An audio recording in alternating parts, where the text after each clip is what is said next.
The Shadow in the Mirror. Chapter 1. The Purchase. Emily had always been drawn to antiques. The charm of history, the allure of the unknown past, and the craftsmanship of a bygone era fascinated her. One sunny afternoon, she stumbled upon a quaint little shop on the outskirts of town. Dusty relics filled the shelves, each with its own story to tell. As she wandered through the shop, a peculiar mirror caught her eye. Its frame was intricately carved with twisted vines and eerie faces, almost as if the wood itself was alive. Despite a faint unease, Emily felt an irresistible urge to buy it. The shopkeeper, an old man with a knowing look, handed the mirror to her without a word. His eyes, deep and shadowed, seemed to warn her, but he simply took her money and nodded as she left. Chapter 2. Reflections. Back at home, Emily hung the mirror in her bedroom. As days passed, she began to notice something strange. The reflection in the mirror seemed slightly off. It wasn't immediate, but there was a lingering sense of something not quite right. At first, it was subtle. A flicker of movement in the corner of her eye, a shadow where there shouldn't be one. She convinced herself it was just her imagination. But as the days went by, the occurrences became more pronounced. Objects in the reflection appeared in places they shouldn't be, and the shadows grew darker, more defined.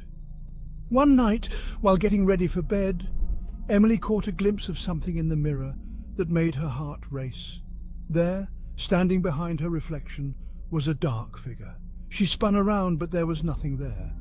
Turning back to the mirror, the figure was gone.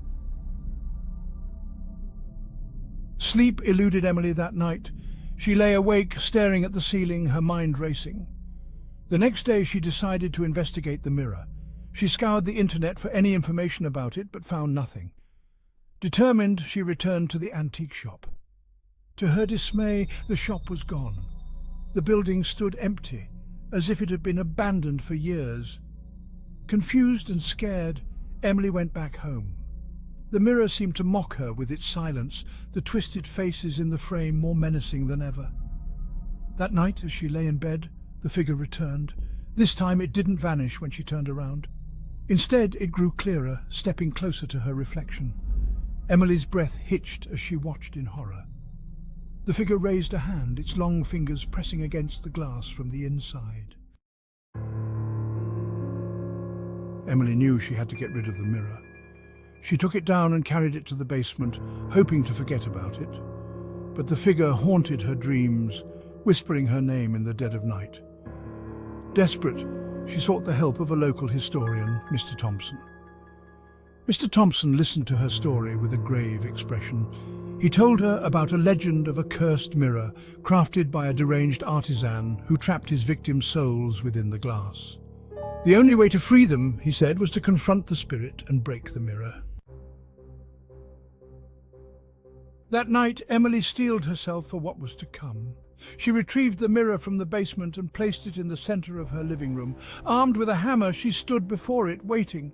As the clock struck midnight, the figure appeared again, more tangible than ever. Emily's hands trembled, but she held her ground. The figure reached out, and she could see its face now, twisted and tormented. "Release me," it whispered, its voice a chilling echo. With all her strength, Emily swung the hammer. The glass shattered, and a deafening scream filled the room. The pieces of the mirror scattered across the floor, each shard reflecting the agonized face of the trapped spirit. When the noise subsided, the room was eerily quiet. Emily stood amidst the broken glass, her heart pounding. The figure was gone, and the oppressive feeling had lifted. She felt a strange sense of relief, but also a deep sadness for the tormented soul she had freed. As the days went by, Emily slowly returned to her normal life. She never again bought another antique, and the corner of her living room where the mirror once stood remained empty. Yet, every now and then, when the house was silent and the night was dark, she could almost hear a faint whisper, reminding her of the shadows that once lurked in the mirror.